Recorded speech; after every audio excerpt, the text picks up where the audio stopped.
Hey beautiful beings, my name is Daniel Hussein. Welcome to another video.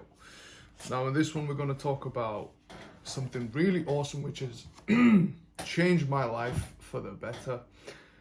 With consistent practice and implementation, it has radically changed my life, and I hope for it to change yours too.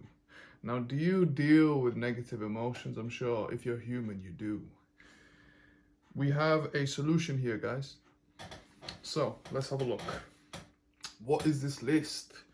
This is apathy, guilt/grief, fear, lust, anger, pride, courage, acceptance, peace.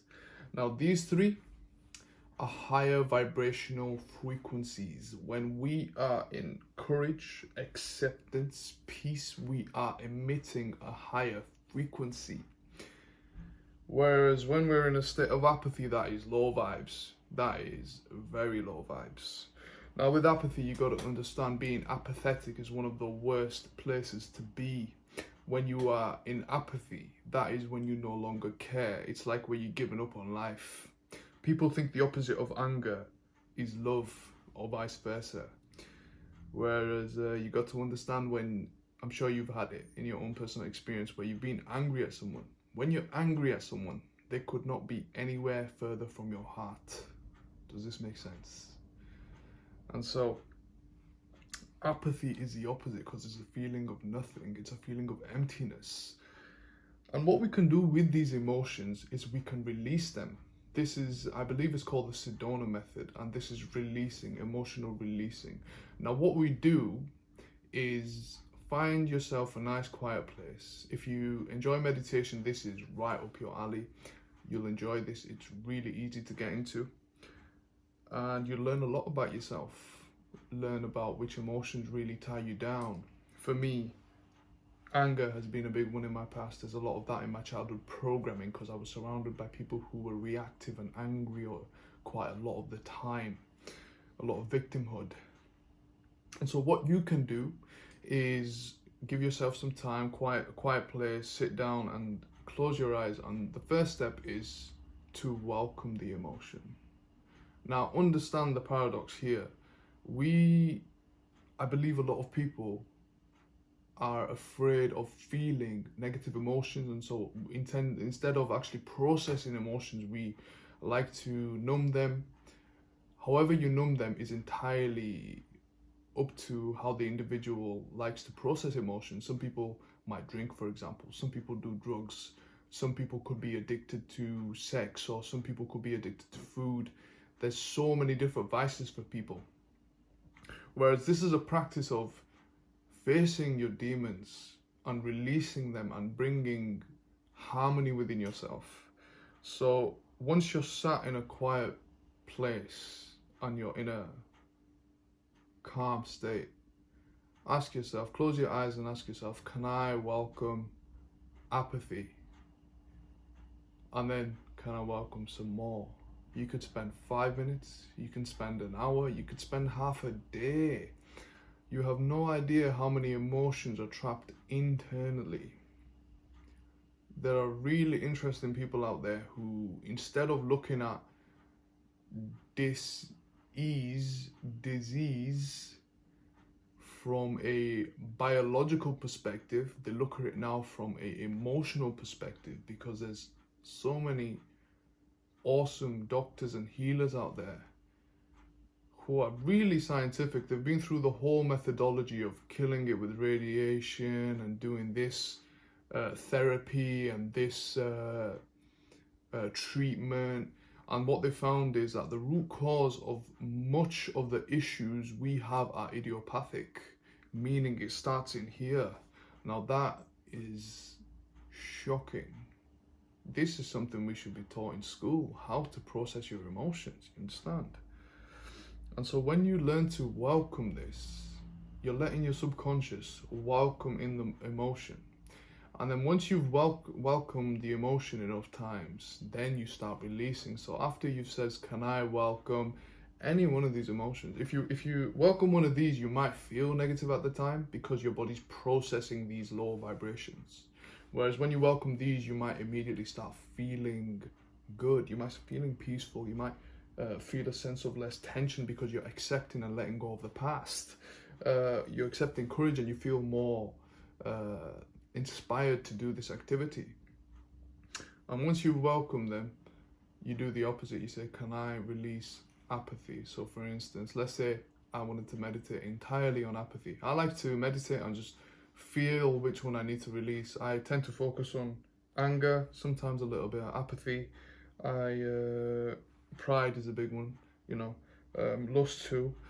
Everyone deals with these, but to which degree, which one you specifically deal with the most, that's for you to find out.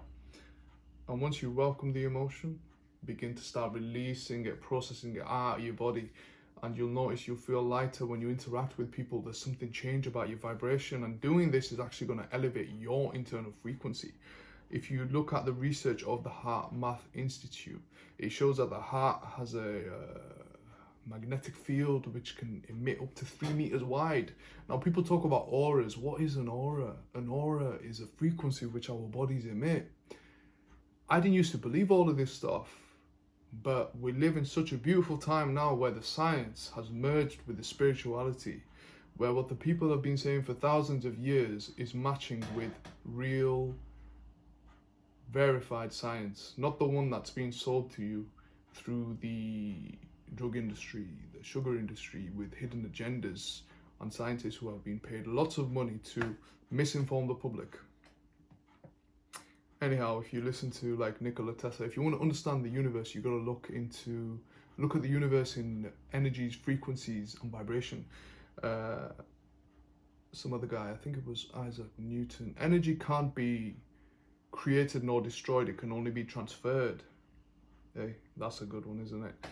And so I really encourage you to try this. It will change your life. The guy who came up with this I believe is called the Sedona method. He had cancer when he was around his 40s, and because he was so enraged with the medical system, he said to himself, you know what, it's we all fall into victim mentality. We all do it, and it's okay, especially with a society who enforces the victimhood. It's like, yeah, you're a victim, oh, I feel so sorry for you, and this and that.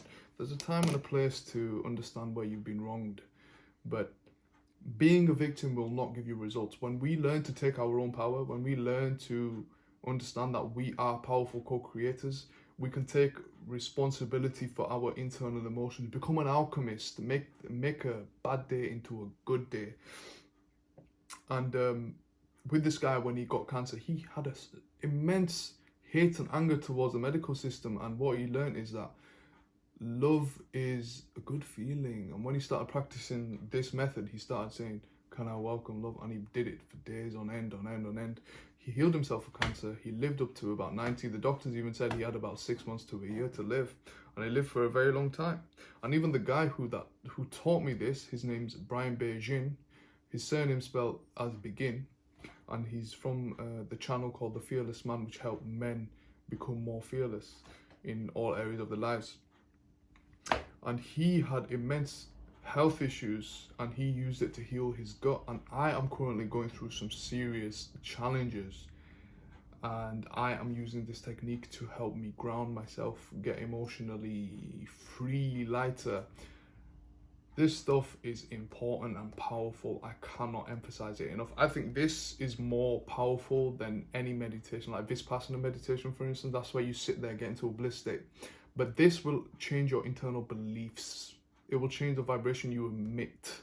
Let's say you've got a very needy behavior, which is your second chakra, your second energy center, the place beneath your belly button. If you emit a very needy frequency, you will repel the people you're attracted to, because you're giving a needy vibration when you're interacting with them. And the reason you might be needy is because of childhood programming, past experiences, unhealthy gut, which many people have. That's a sad thing to see, that many people guts are being bombarded with tap water and all sorts of chemicals. But we can take our power, and we can take control of our emotions by being responsible and doing some releasing. I hope this helps you. If you have any suggestions or feedback, let me know in the comments. Check out my Instagram page on Daniel.Hussein96, and I will also share a picture on my Instagram page today where I will show the emotions which are linked with our organs in Chinese medicine. The kidneys, which is your lower back, stores fear. The liver, which is right here, that stores anger. The heart, love and hate.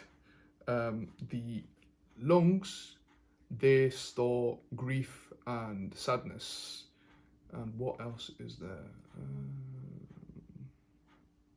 So we've got fear. Yeah, and the stomach has anxiety and worry. And so as you can see, different emotions impact different organs. And if these organs have too much of this emotion going on, they can start having an adverse effect on other organs. Like if the kidneys start underworking, then the liver will have to overwork, because the kidney and the liver work synergistically to detoxify and purify the body. So I hope this was very informative and you learned a thing or two. Remember, we are not bound to our emotions. We are not victims. We are powerful beings who can take responsibility of our lives and create a beautiful, magical world. Peace.